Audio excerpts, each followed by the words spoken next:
समुद्र का पानी उतरता देख के किनारे पे घर मत बना लेना।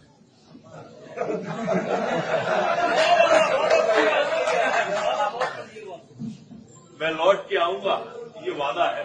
अपने शायराना अंदाज से विरोधियों पर राजनीतिक पंच मारने के लिए पहचाने जाने वाले मध्य प्रदेश में बीजेपी के नेता नरोत्तम मिश्रा एक बार फिर चर्चा में हैं। नरोत्तम मिश्रा साल 2023 का विधानसभा चुनाव दतिया विधानसभा सीट पर हार गए थे। यहां पर कांग्रेस के कैंडिडेट राजेंद्र भारती ने लगभग 7,000 वोटों से नरोत्तम मिश्रा को शिकस्त देकर सबको चौंका दिया था। लेकिन राजेंद्र भारती के एक मामले को लेकर एमपी एमएलए कोर्ट ने उन्हें 3 साल की सजा सुनाई और उसके बाद उनकी विधायकी को शून्य घोषित कर दिया गया। और अब चुनाव आयोग ने दतिया विधानसभा सीट पर उपचुनाव की तारीखों का ऐलान कर दिया है। लेकिन इस ऐलान के साथ ही यहां पर राजनीतिक हलचल भी तेज होती हुई नजर आ रही है।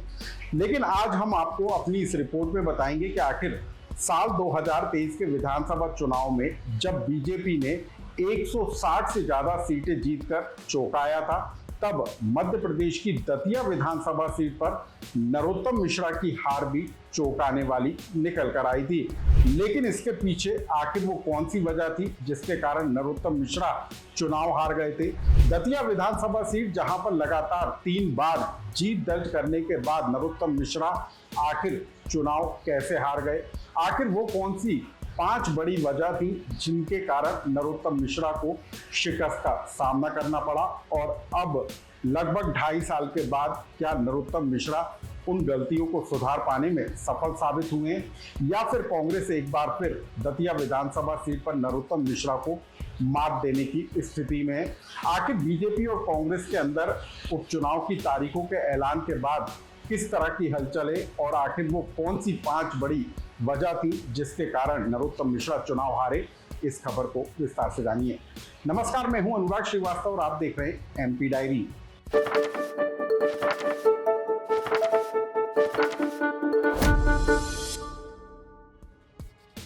साल 2023 के विधानसभा चुनाव में मध्य प्रदेश की कुछ ऐसी विधानसभा सीटें थी जिनके नतीजों ने हर किसी को चौंका कर रख दिया था। मध्य प्रदेश के दतिया विधानसभा सीट पर नरोत्तम मिश्रा की हार भी चौंकाने वाली थी। नरोत्तम मिश्रा यहां पर कांग्रेस के कैंडिडेट राजेंद्र भारती से लगभग 7,500 वोटों के अंतर से चुनाव हार गए थे। जब नरोत्तम मिश्रा के पक्ष में बीजेपी के धुरंधर नेता अमित शाह से लेकर पार्टी के कई बड़े नेताओं ने चुनाव प्रचार किया और खुद नरोत्तम मिश्रा पूरा जोर लगाते हुए नजर आ रहे थे, तब चुनाव नतीजों में नरोत्तम मिश्रा की हार हर किसी के लिए चौंकाने वाली थी। लेकिन आज हम अपनी इस रिपोर्ट में आपको बताएंगे कि आखिर 2023 के विधानसभा चुनाव में नरोत्तम मिश्रा कैसे, किन 5 बिंदुओं के कारण, किन 5 बड़ी वजह के कारण चुनाव हार गए थे और अब क्या उन गलतियों में सुधार हो पाया है। सबसे पहले आप जान लीजिए कि वो 5 कौन सी बड़ी वजह थी जो नरोत्तम मिश्रा के लिए साल 2023 के विधानसभा चुनाव में घातक साबित हुई थी। 5 बड़ी वजहों में सबसे बड़ी वजह दतिया में बीजेपी की अंदरूनी कलह थी, जिसे खत्म करने में नरोत्तम मिश्रा विफल साबित हुए। कार्यकर्ताओं की छवि और उनकी मनमानी की शिकायतों ने जनता के बीच माहौल को बदला। ब्राह्मण समुदाय के अवधेश नायक का भाजपा छोड़कर कांग्रेस में जाना नुकसानदेह बना। एंटी इनकम्बेंसी फैक्टर भी नजर आया। पुराने कार्यकर्ताओं की अनदेखी करना भी महंगा साबित हुआ। 2023 के विधानसभा चुनाव में नरोत्तम मिश्रा के बेटे सुकल मिश्रा ने चुनाव प्रचार की कमान संभाली थी और कहा यह जाता है कि तब पुराने और अनुभवी नेताओं को दरकिनार किया गया था और ये हार की सबसे बड़ी वजह साबित हुई थी।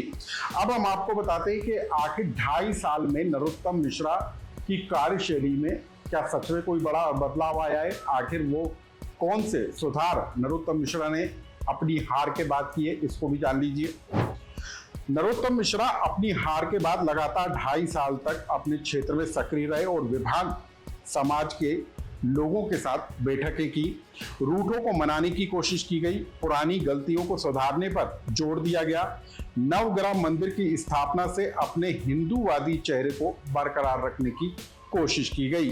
तो कुल मिलाकर नरोत्तम मिश्रा जिन 5 बड़ी वजहों के कारण चुनाव हारे थे उसको बदलने की कोशिश नरोत्तम मिश्रा इन 2.5 साल के दौरान करते हुए नजर आए हैं। इधर नरोत्तम मिश्रा अपनी कार्यशैली को बदलते हुए नजर आ रहे हैं, तो वहीं कांग्रेस पार्टी सहानुभूति के रथ पर सवार होने को तैयार है। राजेंद्र भारती की विधायकी जाने के बाद कांग्रेस पार्टी जो है सहानुभूति के वोट बटोरने की कोशिश में है, लेकिन कांग्रेस पार्टी के अंदर एक अनार 100 बीमार जैसे हालात हैं, क्योंकि अपनी विधायकी जाने के बाद कांग्रेस के पूर्व विधायक राजेंद्र भारती अपने बेटे अर्जुन भारती को लेकर दिल्ली पहुंचे और राहुल गांधी से मुलाकात की, और इसके बाद सपा प्रमुख अखिलेश यादव से भी उन्होंने मुलाकात की। राजेंद्र भारती चाहते हैं कि उनके बेटे अर्जुन भारती को टिकट दिया जाए। इसके अलावा कांग्रेस पार्टी के अंदर पूर्व विधायक घनश्याम सिंह भी एक्टिव हैं। कांग्रेस में भाजपा छोड़कर आए अवधेश नायक भी लगातार सक्रिय हैं, जो मजबूत कैंडिडेट बताए जा रहे हैं।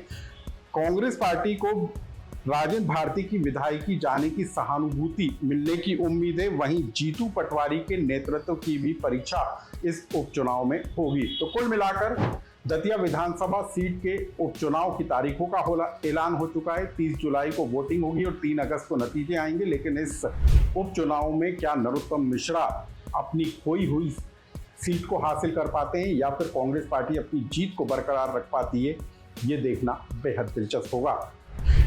दतिया विधानसभा सीट से जुड़े उपचुनाव को लेकर यदि आपका कोई सुझाव या कमेंट्स हो तो हमें कमेंट्स बॉक्स में लिखकर जरूर बताएं।